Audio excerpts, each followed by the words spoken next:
Have you ever noticed that insurance always seems to come up when you're at your most vulnerable? You're buying a car, you need insurance, you just had a kid. Get life insurance, moving into a new home, better insure it. Visiting a doctor? Hope you've got health insurance.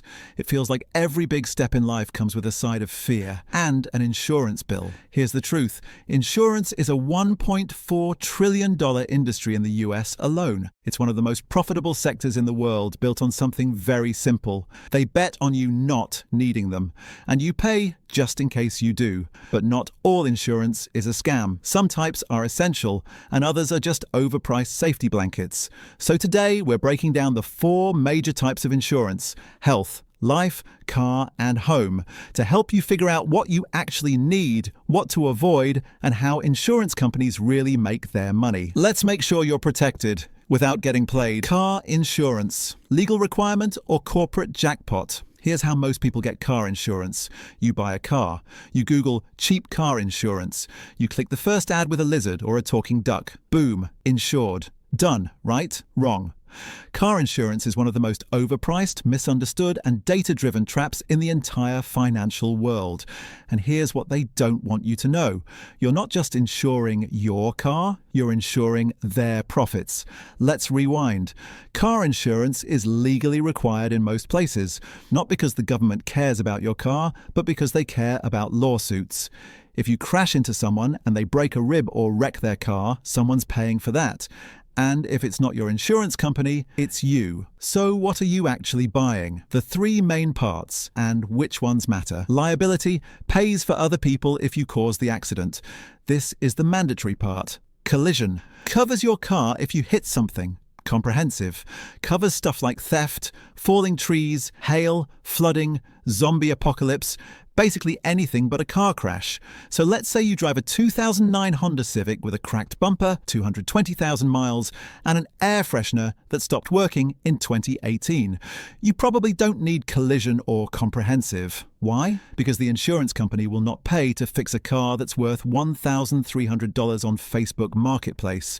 They'll total it, give you $700, and say, good luck. What smart people actually do. New or valuable car. Get full coverage. Liability plus collision plus comprehensive. Old cheap car. Get liability only. You're not going to spend $1,000 a year to protect a car that's worth $1,000. Drive a lot or live in a city. Raise your liability limits. The default minimums are insultingly low. We're talking, here's $15,000 for a broken neck. Low. How insurers price you, this will hurt. Here's the part that gets weird. Your car insurance price has nothing to do with your love of safe driving.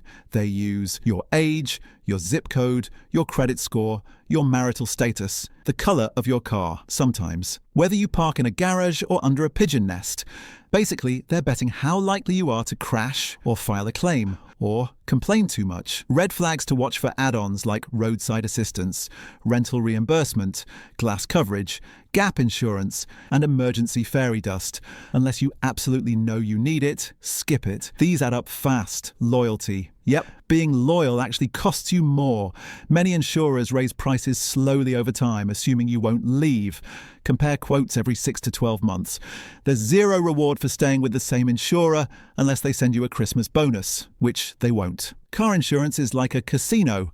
The house always wins, unless you learn how to count cards. Buy only what you need. Understand what you're actually paying for. And don't let your fear or that animated lizard trick you into overpaying. Because at the end of the day, car insurance isn't just a law, it's a hustle. And you've got better things to do than pay for someone else's fender bender, life insurance. Peace of mind or just another monthly scam? Let's be honest, life insurance sounds like one of those things adults are just supposed to have, like dental floss or a slow cooker. But here's the actual definition. You're paying a company money every month, so that if you die, they give someone else money. That's it. Sounds simple, right? So why is it so complicated? Because the insurance industry did what every other trillion-dollar industry does.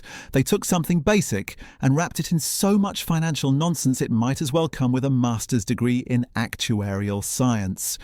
So, who actually needs life insurance? Look, if no one depends on your income, you probably don't need it. If you're single, no kids, no mortgage, and your most valuable asset is a 6-year-old MacBook, congrats. You've just saved yourself hundreds a year. But got kids? A partner who relies on your income? A mortgage that your family would struggle to pay off without you? Then yeah, you need life insurance. But only one kind, term life insurance. Term life versus whole life, aka the financial equivalent of Apple versus Android.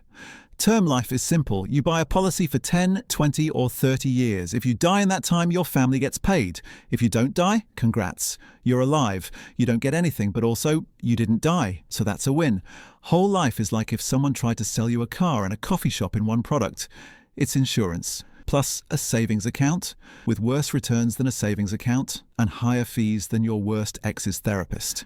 And yet, millions of people still buy whole life policies because some financial advisor convinced them it's an investment. It's not. It's just expensive insurance with a bad investment duct taped to the side. Pro tip: what the smart people buy. If you're between 25 to 40, reasonably healthy, and have responsibilities, buy a term life policy for 20 to 30 years. Get 10 to 15 times your income in coverage. Use a trusted provider, not some shady site offering no medical exam in size 48 font.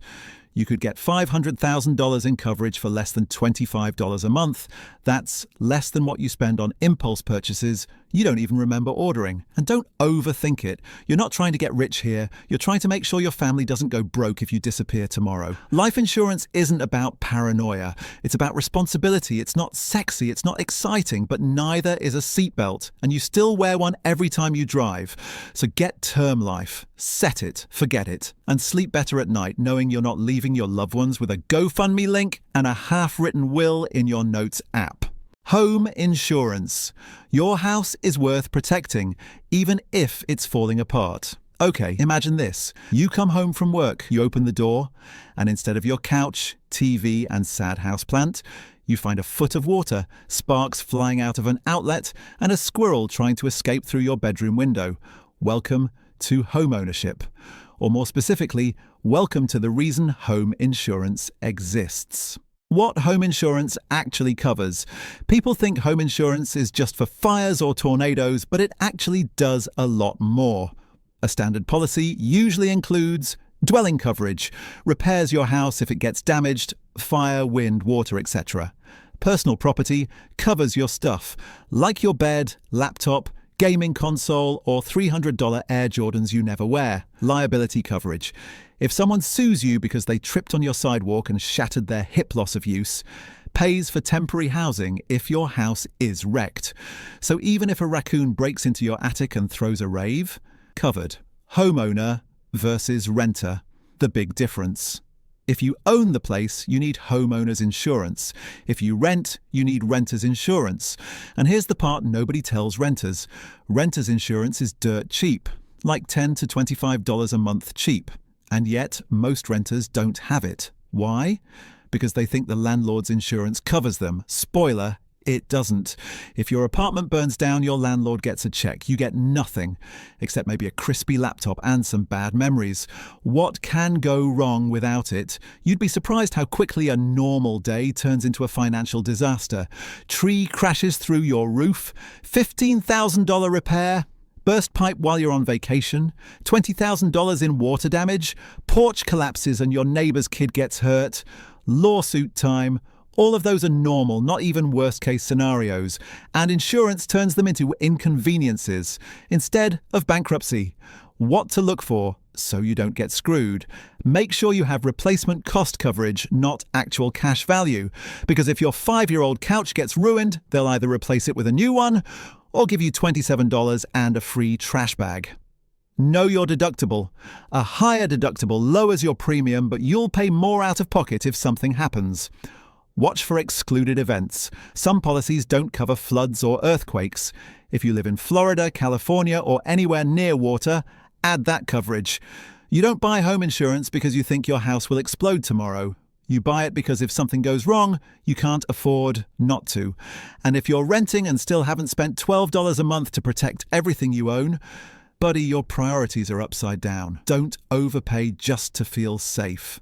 So, yeah, insurance isn't fun, it's not cool, and no one's ever said, wow, that policy changed my life.